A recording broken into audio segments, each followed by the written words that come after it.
Pause.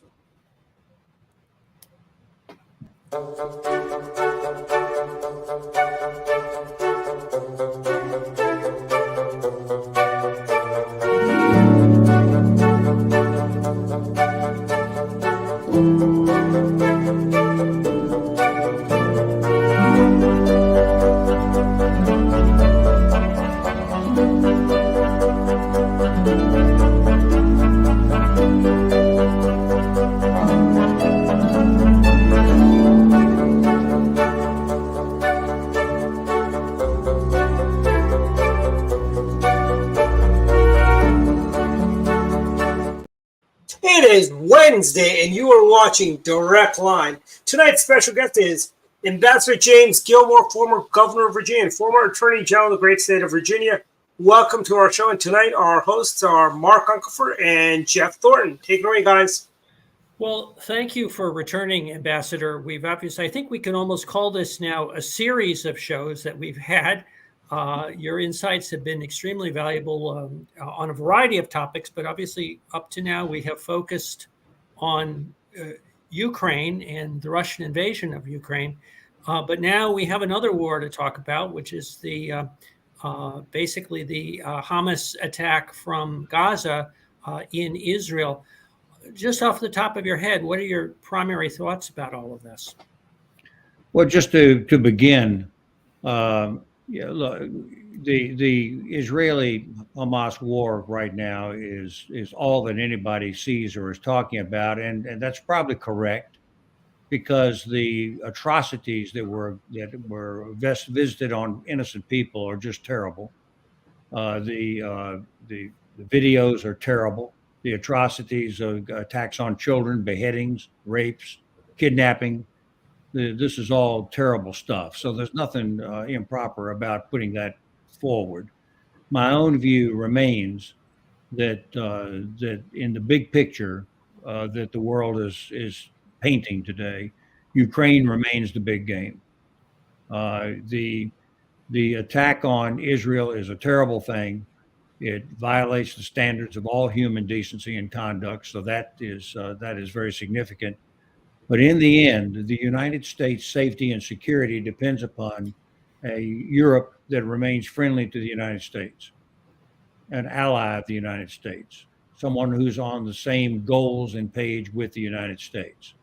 If Europe becomes neutralized because of fear and intimidation because of a Russian empire to their east, which demonstrates that it's willing to use the same kinds of atrocities and attacks to control their geopolitics, then Europe will have to begin to make their compromises. They will have to begin at that point to shade things one way or the other. It will change the politics of that continent. If that happens, that is a direct threat to the existence of the United States of America. Anybody who thinks that we can isolate ourselves from the Pacific and Europe and live a nice, happy life here across the Atlantic and the Pacific Oceans is just nuts. That's not what the United States can possibly do. That is an existential danger to the United States of America. Now, I'm not minimizing here or minimizing the Israeli war. It is extremely serious, but in a way, it's also providing a diversion away from the big game in Europe. Right now, nobody in the Congress, nobody in the community, nobody in the news media is talking about anything except the Israeli war. And I think we're going to have to dwell on that because it is worthy of discussion and focus. But you're saying that really Ukraine remains sort of front and center, the sort of what we should be focusing our attention on. Is that because you think Israel will be able to address the issue on its own, and that 3 months, 6 months down the road, we'll be still faced with an ongoing conflict with Ukraine? It's too soon, Mark, to know what the outcome of the Israeli war is going to be. I could talk about that a little bit and just raise some questions for your viewers to think about, but we really don't know how that's going to turn out at this point. I'm merely making the point that geopolitically, you got to keep your eye on our allies in Europe And that includes the newly liberated country from the Soviet Union and our allies in the Pacific. And that includes, of course, the Australians, the Japanese, the Philippines, the South Koreans, which also, by the way, are threatened by this Jim-crack country called North Korea. So what is, in my view, what is happening right now is a emergence of frustration, anger, warfare, atrocity, rape, murder, war crimes. It's almost, it threatens at this point to become the new norm. We have been talking about it in Ukraine. Now we're talking about it in Israel. And if the new norm becomes the use of force for the purpose of murdering, raping, and intimidation of civilians, then that is a new world. And at that point, we better buckle it up, because at that we're going to have to use force to protect ourselves, just as the authoritarian nations across the world are determined to remake the world. And that is a big war that I've been working for 2 years now through my public speaking and writings to try to avoid. Now, there is a common thread between the two conflicts. Iran has been supplying the Russians and has been supportive in a number of ways. Russia in its attempt to conquer Ukraine. You want to elaborate? I mean, one of the points of discussion is to kind of not just focus on Hamas, but to focus on the role that their patron, if you will, their patron has had in effectively greenlighting. I think that's what some of the intelligence suggests, is that they were actively involved in giving its support and giving, I guess, the green light's the way to describe it, for this conflict to go forward. Your thoughts? Well, exactly true. I didn't mention Iran, but if Iran acquires nuclear weapons, that changes the geopolitics and the dynamics of the entire Middle East. And they won't be the last. At that point, you'll have Israel with nuclear weapons. You will have Iran with nuclear weapons. You have to believe at that point the Saudis follow, and now you've got a nuclear-armed Middle East. What result? Well, we don't know yet, and there's almost been no commentary on it, almost no real discussion about it. But except for the fact that the Israelis, the Western Europeans, and the Americans have said that Iran will not be permitted to get a nuclear weapon.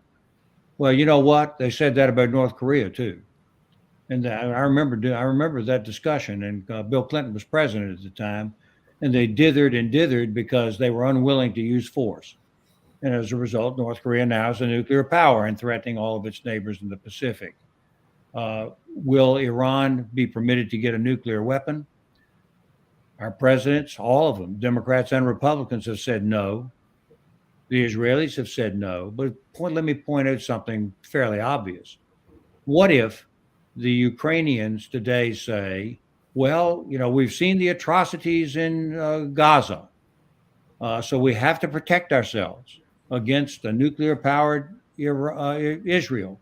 So we got to race ahead now and get our own nuclear weapon, because we are the good guys. We are defending ourselves from the Israelis who are demonstrating in Gaza what they are capable of doing. What if they say that? And what if they then race ahead in order to try to acquire that nuclear weapon? Well, up to this point, I think we've all sort of assumed that the Israelis would take some type of military action. Can they do that today? They're a bit preoccupied doing something else, aren't they, to get themselves engaged in a conflict directly with Iran. So once again, in another way, the Gaza incursion has become a diversion away from the big geopolitics of the world today that's changing. Although you recall that there has been some speculation that the timing of this may have been to coincide with efforts to scuttle the rapprochements, the talks that have been going on between the Israelis and the Saudis. And as we know, the Saudis and the Iranians are very much at loggerheads within the Middle East. Your thoughts about that? And do you think that's part of the dynamic as to why Iran greenlighted this now and why Hamas attacked when it did? Naturally, we don't know. We can only surmise, but it certainly looks like that. It would appear that for some time now, Saudi Arabia has been moving closer to the United States and closer to Israel. That is not in the Iranians' best interest, not necessarily in the Gaza inhabitants' best interest either. Yes, I think that they may be attempting to derail that.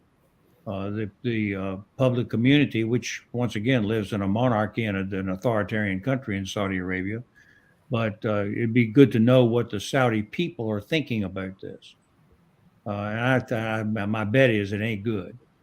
The government, the crown prince may be constrained in what he wants to do, and that may derail that rapprochement between the Saudi Arabians and the Israelis. The Israelis, once again, are sort of terribly preoccupied right now, as you would think. This something that's very interesting about this, I think. I've been to Israel. I spent quite a bit of time there some years ago when I was the Attorney General, and I've done extensive reading of World War II and current affairs as well. This incursion by Hamas was intended to strike right at the psyche of the Israeli people.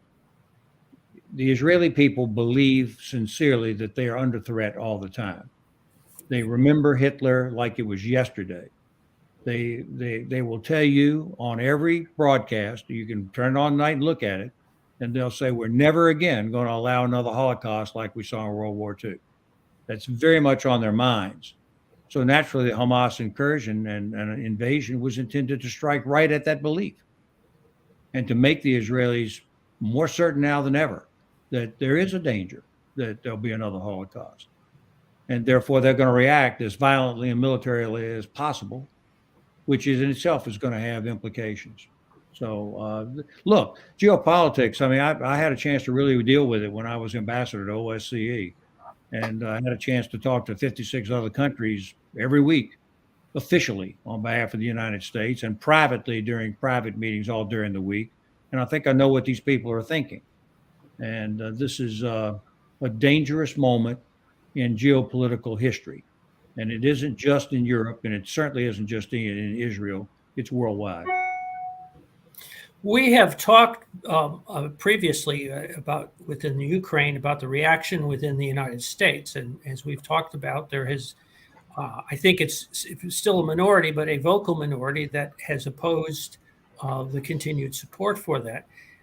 In this, again, looking back to Israel and Hamas and Gaza, what has been surprising is there has been I think it's fair to say within the Democratic Party, or at least the progressive left side of American politics, a very vocal group that has praised this, that literally has embraced the terrorism. And I think a lot of people have been understandably shocked to see that sentiment within the United States. What are your thoughts about that? Are people just catching up to what's been going on already, or what? I don't think there's a majority position in either the Republican or the Democratic Party that in any way salutes or applauds what happened by the Hamas invasion. I think everybody legitimately is horrified by what happened. The big lesson, though, Mark, is if you're horrified by this, you better get your helmet on, because if we don't prevail, if the Israelis don't bring some satisfactory conclusion to their war, which, by the way, I have no visibility on, I have no idea how you do that. Other than retribution and vengeance, you can do that. But that's just going to make the 2.1 million people in the Gaza Strip and potentially the rest of them over in the West Bank more angry and determined to be anti-Israeli. Won't it, logically? And yet the real game remains in Ukraine. Where are we in Ukraine? Well, number one, Putin's goal to completely conquer Ukraine, chop off the heads of all of their leaders, and absorb the 40 million Ukrainians into their empire, make them soldiers, subject them to propagandized by great Russian propaganda, has all failed. That's failed. It could still succeed, particularly if the rump group of Republicans cut off the money right now and the support to the Ukrainians, thus sending a political message worldwide that the United States is not going to stick with the Ukrainians, the Russians could still prevail. And that would be, in my judgment, not a catastrophe, it would be the catastrophe that will lead to further problems, further war, and ultimately a big war, And I'm relentless about this. In my speeches and writings, I am trying to avoid a big war, not have one. But it seems to me that the bad guys worldwide are trying to generate that big war. It certainly is disturbing. Let me talk then a little bit about the politics internally. One of the, I think it's fair to say, I think we both agree that the majority within both parties would support continued aid to Ukraine. There is a minority, probably more Republicans, but also some Democrats as well on the fringes that oppose that. What are your thoughts then about sort of a more bipartisan approach to, in other words, Republicans and Democrats of a more centrist nature that support this helping Ukraine, working together and basically overcoming their differences on other issues, but focusing just on foreign policy? I don't think it's likely. And the reason is that the Republican disarray at this point is just too good for them. I mean, this is too big an opportunity for them to play political games. Let's take the speakership, for example. And again, Republicans at this point are very divided about whether Kevin McCarthy was a good speaker or not. But let's not overlook the way that this happened. There was a small group of Republicans. I'm not going to call them conservatives because I don't think they deserve to be conservatives at this point. But there was a small group, and that small group could not have deposed Kevin McCarthy. They didn't depose Kevin McCarthy. The Democrats did. They voted 100% against him, and then they had a small group of Republicans who joined with them, and that was enough to get rid of Kevin McCarthy. Well, that's hardly some kind of rebellion of the Republicans. It's not. It's a gamesmanship with the Democrats, and they are responsible for the chaos that's going on right now in the Republican. It's too good for them, isn't it? It's really just too good. They only have one adversary for their long-term goals that they have, that as left-wing Democrats, they only have one adversary. It's the Republican Party. If they can divide that party and cause it to devour itself, then they're free to go do the things that they want to do in this country, which I believe you and I would believe is counterproductive. Well, that's a pessimistic note.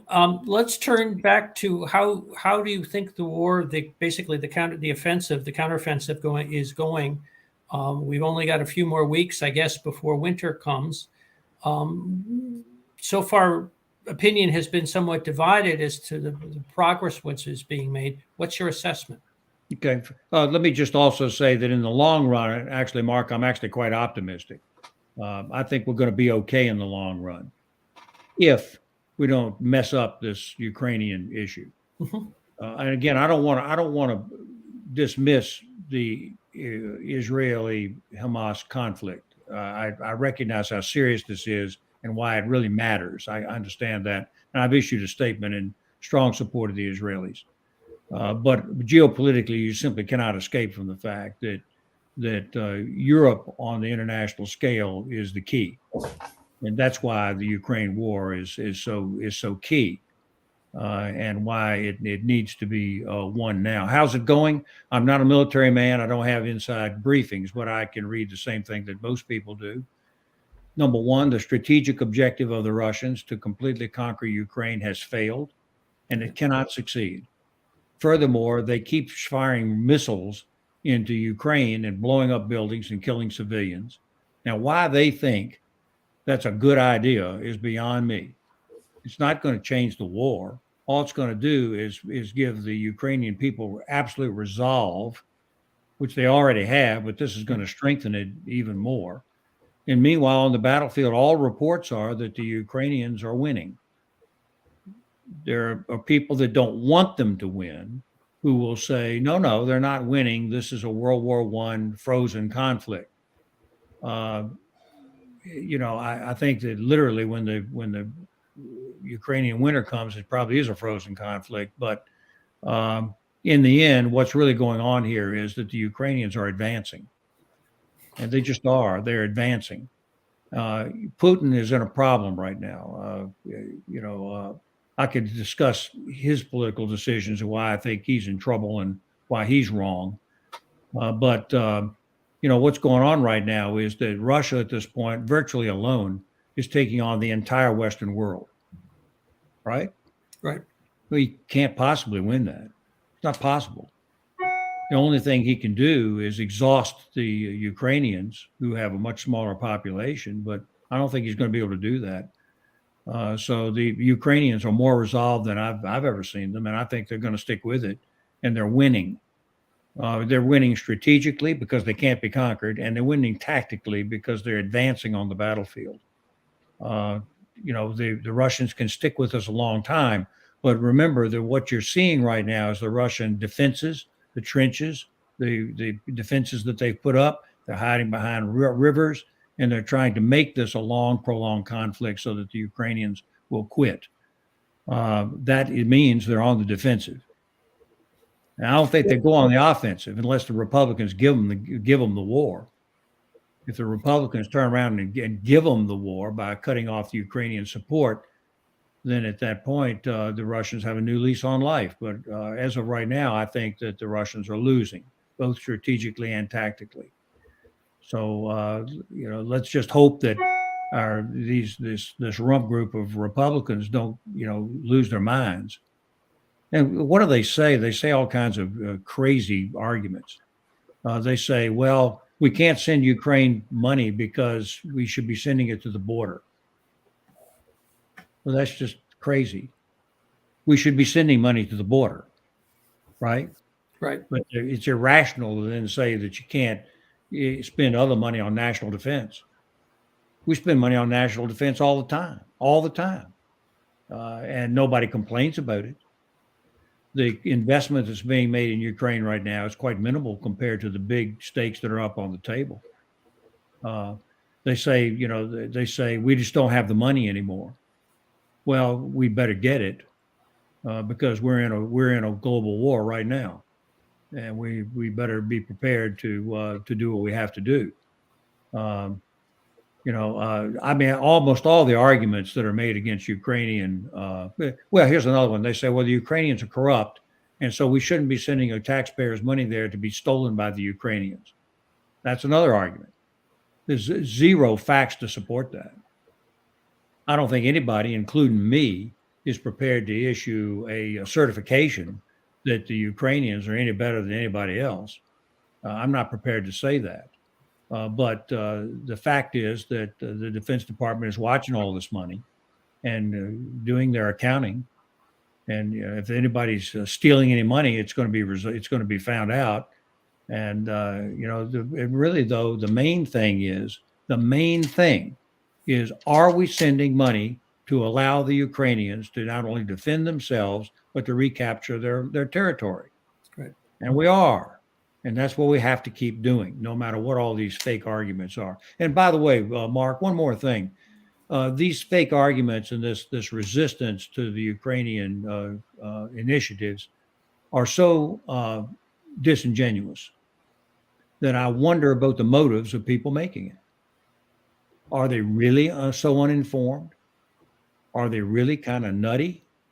Are they really ideologically committed in such a way that they can't see the truth? Or is there something much more nefarious going on? Because clearly at this point, Putin can't win on the battlefield. And over a period of the next years ahead, he will probably lose this war completely. He has only one thing to count on, and that is the American isolationists. It's all he's got. Would you stand up to that, Putin loses. You offered before to talk a little bit or elaborate on where you think sort of Putin's position is on this. I think we haven't dwelled enough on the fact that he obviously did not succeed at the outset. He is now attempting to take over a country of 40 million people that is unquestionably, implacably opposed to him. So even trying to occupy a country under those circumstances is obviously a challenge, would be a huge challenge for any country, and certainly would be a huge challenge for Russia. So other than waiting on the Republican isolationists, what other scenario does he have to win this? I don't think he has one. Yeah, I mean, you don't have to occupy every street corner with a Russian soldier. You just have to be in a position to subject Ukraine to being a vassal state. That's what you have to do. And you can do that militarily. He's trying to do that right now. Vassal states, that's what I think he's attempting to do. Actually, I think he could actually be trying to absorb Ukraine because of his old Soviet experience. And Georgia too, for that matter, and other countries. But the main thing is politics. Everything, by the way, everything we've been talking about is politics. The Israeli war is politics. The Ukraine war is politics. The threat to Taiwan is politics. It's all politics. Military and war, and sadly enough, atrocities and things like that are only a tool of politics. So the goal here is, what is the ultimate conclusion that they're trying to all reach for, and what they're willing to sacrifice their own citizens to try to achieve. But that's really what's going on here. But I think that we're headed for. Look, the danger is that the authoritarians reestablish war, invasion, force, and conquest as the order of the day. I don't think Americans really want that to be the case. I don't think the Europeans want that to be the case, and we can't allow that to become the new rule of worldwide in the 21st century. So we have talked before about sort of the precedent, and you've just alluded to that. One of the things that folks have been very afraid of would be that these scenarios encourage China to attack Taiwan and try and take Taiwan and reincorporate it into the People's Republic of China. Any thoughts on what the calculus that Chairman Xi may have had as a result of the problems that the resistance that the Russians and Putin have encountered? Yeah, I'm not a China hand, and I think you could probably put one on your future podcast that would give you some insight as to Chinese politics inside their country. My general impression, I have several. First of all, I think that the Chinese are not ready to try to conquer Taiwan. And I'm not sure they're ever going to get ready. Trying to put 1 million men on barges to cross the ocean. And it's not just a canal or a small place like Normandy. This is a lot of ocean that they've got to cross. They've got to have to put a lot of people out there in order to do an invasion force. And they're going to be sitting ducks out there in the Taiwan Strait. They've got to calculate the fact that they've got to get those soldiers across the strait over top of the opposition of the American, Japanese, Philippine, and Australian navies. If they could somehow neutralize all that, which I think they can't, but if they could, then at that point, they've got to land on the beaches in the face of determined Taiwanese resistance. And to be flattering for a moment, I actually think the Chinese are smarter than the Russians. I think they're more calculating, and they'll win through intimidation if they can. But I think in the absence of winning through intimidation, I think it's going to be very tough for them to actually carry this thing out. Meanwhile, they're trying to eliminate Taiwan because of a few very important reasons. I think I said this in someplace else, so I'll say it here. I think the Chinese do have two real important reasons for trying to take Taiwan. And we have two real important reasons for not allowing it. They have a big reason. And the big reason is that if they could militarily control Taiwan and subject their people to the Chinese authoritarian regime, at that point, geographically, they are broken out into the Pacific. Right now, they can't get in the Pacific. If they get Taiwan, they can use that as a base and begin to do incursions into the Pacific, the way the Japanese did in the Second World War. That's a big reason why they should want to prevail. There's a much bigger reason. And that bigger reason is that right now, Taiwan demonstrates that Chinese people are just like everybody else. And they want to live as free people. They don't want to be subjected to this modern technological tyranny that is communist China. They don't want that. And they now serve as an example to the other billion Chinese who are watching and saying, well, if the Chinese people, ethnic people can live as free people, why can't we? Right. Sooner or later, I think that takes over the Chinese situation. And those are the two reasons why they want to do it. I just don't think physically they can do it. And I don't think they're as reckless as this Putin. I just don't think they're going to take the gamble. Who knows when they would? You can ask a naval admiral at some point whether he thinks as a professional that it's possible. But it doesn't look possible to me.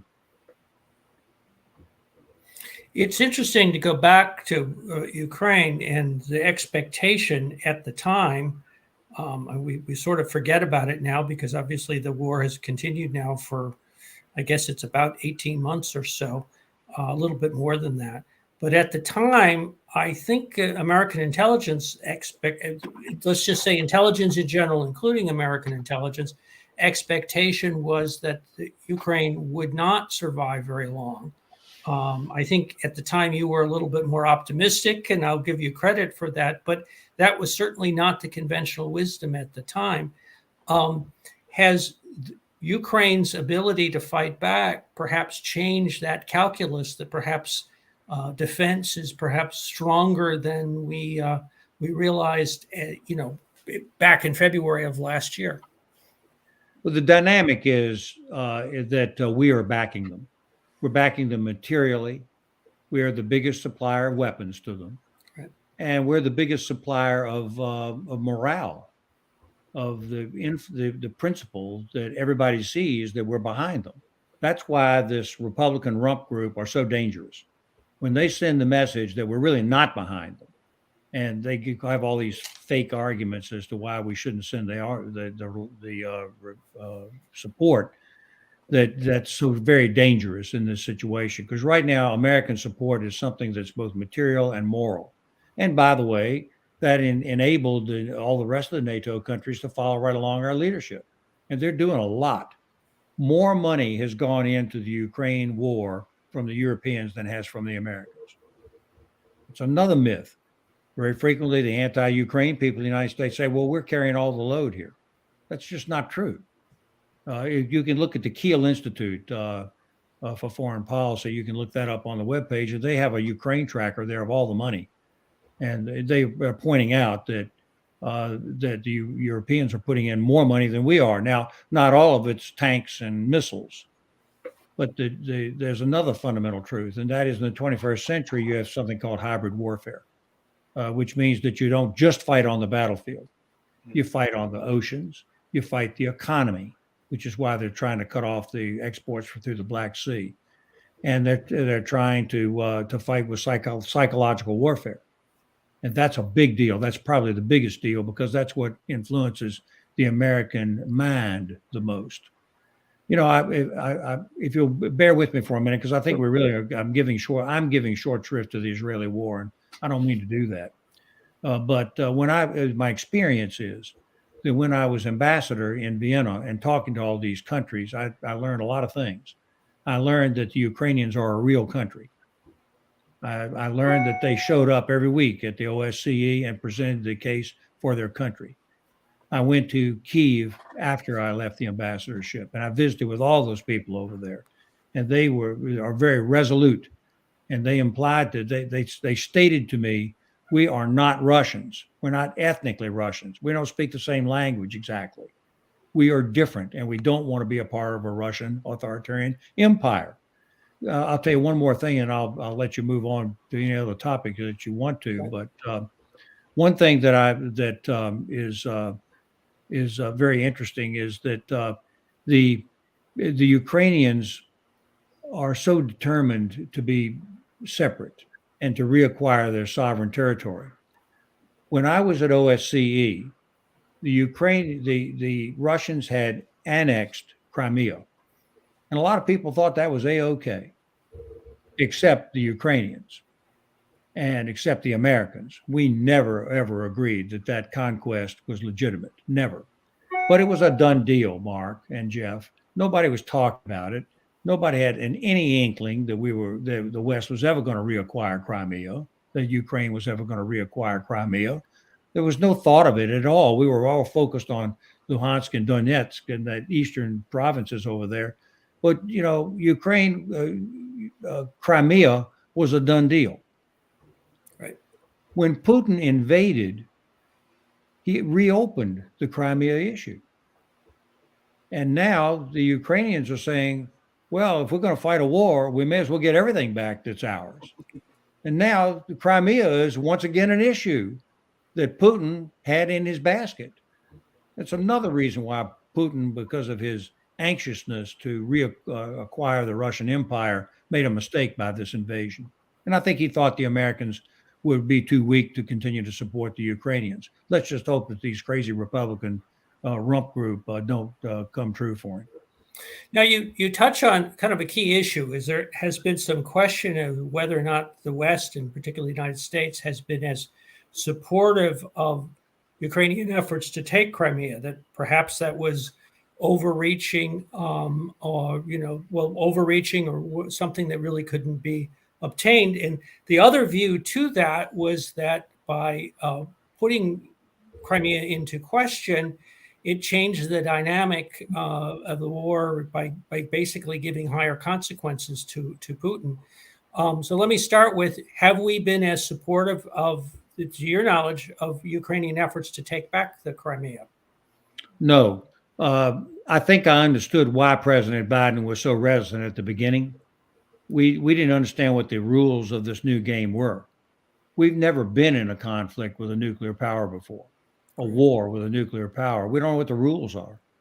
And Putin was doing his best to intimidate by saying, well, look, if you keep this up, I'm going to use a nuclear weapon. I'm going to use a nuclear weapon. Well, he's not going to use a nuclear weapon. And I think that's become more and more apparent. The new warfare that we're dealing with now in the 21st century is you can have a conventional war underneath a nuclear umbrella without triggering a Holocaust worldwide. You can do that. And that's what's going on right now in multiple places. By the way, they just finished a new war in Azerbaijan and Armenia, and there's a new war threatening in the Balkans, as you know, it's Serbia. So every place is in unrest right now worldwide. But the direct answer to your question is no, now's the time to double down. You know, this Ukraine package that they're talking about in the Congress right now, we ought to triple it. We ought to triple it. And by the way, the money is not only important. Think of the message that would send if the United States tripled that commitment, which still wouldn't hurt us financially, but it would be a devastating message to the Russians and to their erstwhile allies that are watching the situation. By the way, I must take note in this podcast that the Russians have withdrawn their Black Sea fleet from Crimea. The Ukrainians are winning. Okay. That's an interesting point. I hadn't really focused on that. You're right. Let me come back to Iran, because we've had a couple of comments about that. Now, Iran has, again, as I mentioned before, been supportive of Russia on that. Clearly, they were very engaged with in giving support to Hamas and have been one of their major financial backers. I'm trying to phrase this question the right way, but could there be some military action addressed at you, or more, let me just say, consequences for Iran that perhaps we're not anticipating right now? Well, first of all, I think this whole thing is very sad because by all reports, the Persian people, really want no part of a war with the United States, but their regime certainly does. Right. And I am one who believes they're relentlessly trying to get a nuclear weapon. I believe that the Israelis could be expected to not allow that. This is a kind of a careful comment that I'm going to make here, but I do not consider myself a neocon. I would not be part of the George W. Bush, Dick Cheney, Wolfowitz gang that wanted to go into Iraq, take the country over, establish its own government, a new government under our tutelage, and then make them part of an American empire. I'm not for that. I do believe that countries ought to become more democratic and less aggressive in this new war that we're in. But I think they're going to have to do it internally. I don't think American military action it's been demonstrated that doesn't work very well. So there's a lot of saber rattling I'm hearing right now. Let's go to the head of the snake, they're saying, and let's go cut off the Iran head of the snake. Well, I think that's pretty dangerous, to be frank with you. You and I've talked before of the work that Professor Henrico has advanced the idea of sort of conservative internationalism. And one of the comments that he makes is the notion that democracies sort of tend to flourish when they're adjacent to other democracies, which is certainly, I think, true of Ukraine, which is a developing, it's become a democracy since the fall of the Soviet Union and has been evolving. Iran and in various parts of the Middle East, it's a little bit more questionable whether or not they have quite the same potential. Would be good to see that happen. You referenced it, I think, with Taiwan, where Taiwan and China demonstrates, in fact, the existence of Taiwan as a democracy creates a kind of a beacon for democracy. Is that a good distinction to draw with the neocons, that perhaps they were a little too profligate with the nation building and maybe should be more focused on where the best opportunities are for that? I think that, first of all, I consider Henry now the guy that's written the right policy, and I consider him a mentor.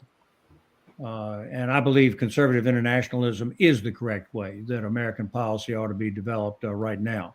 I'd have to think about the way that would have to work in Iran, but I think that trying to invade and conquer Iran is not really practical. I just don't think that works. But I do believe that the Eastern European fall of the Soviet Union is the beacon and example for the world and for the West. And that is that if you create an environment that will allow individual people to be free people, that's what they will do. And I suspect that, once again, the Ukraine has to be destroyed by Putin because they become a democratic example right next to Great Russia. And then sooner or later, Great Russia will become a democracy. And you might think that's far-fetched, but they actually got on the right track at the time of Gorbachev and Yeltsin, and then went off the track again with Putin. So it can happen, and I think it will happen eventually. I just don't think that military conquest is the way to effectuate that. I think the OSCE example of openness, information, travel, philosophy, the position of what's right and what's wrong, and democracy ultimate prevails, and the people in these countries will change their own governance. We don't have to do it by military means. Yes, now, Iran, that's a more challenging situation because they don't have a real democracy right next to them. We're coming up towards the end of our time together, unfortunately. I wanted to give you just kind of an opportunity to talk. I know you've been fairly active on the media circuit, both writing and also with appearances. Could you just kind of expand with some of the places that you have been speaking to and writing for? I was in a comment on the Israeli war was just published in the Washington Times 2 days ago. Right. I did a lengthy article in the Hill Journal, online journal, right before the last debate, and explained what I thought the issues and the problems were at that time. And at that time, I said I thought that the Republicans needed to recapture national security and foreign policy as their issue. It's traditionally been our issue, and we're surrendering it to a very pale pastel Biden administration, when Republicans traditionally have been strong on national security and vigorous on our leadership.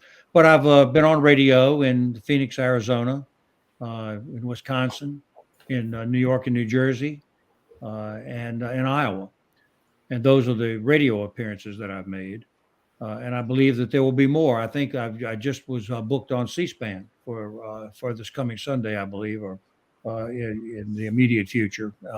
So I'm continuing to talk about this issue. But look, I'm not minimizing the terrible consequences of what's going on right now in the Middle East. Israel has been brutalized. It affects their psyche more than any other people in the world. They not only have a right to defend themselves, they're going to have to do that. They're going to have to defend themselves. They say they're going to destroy Hamas. I think that's going to be hard to do because basically it's not really a country, it's a guerrilla war. And I think it's going to be hard to do, but they have no choice. They've been given no choice. Hamas deliberately gave them no choice. They deliberately gave them no choice. So I think, though, that I believe that this is a time when not just military consequences need to be applied in the Middle East and worldwide, but also good diplomacy and good politics and good geopolitics. We have to think about what we're trying to achieve and how we can achieve it, not just on the battlefield. And I believe that the Israelis will have to respond militarily, but they need to keep their eye on the international politics at all moments so that they don't win on the battlefield and lose in the minds of the people of the world. Well, thank you very much for joining us again. We really appreciate your sharing your insights. My pleasure. I always look forward to these podcasts with you. Thank you very much.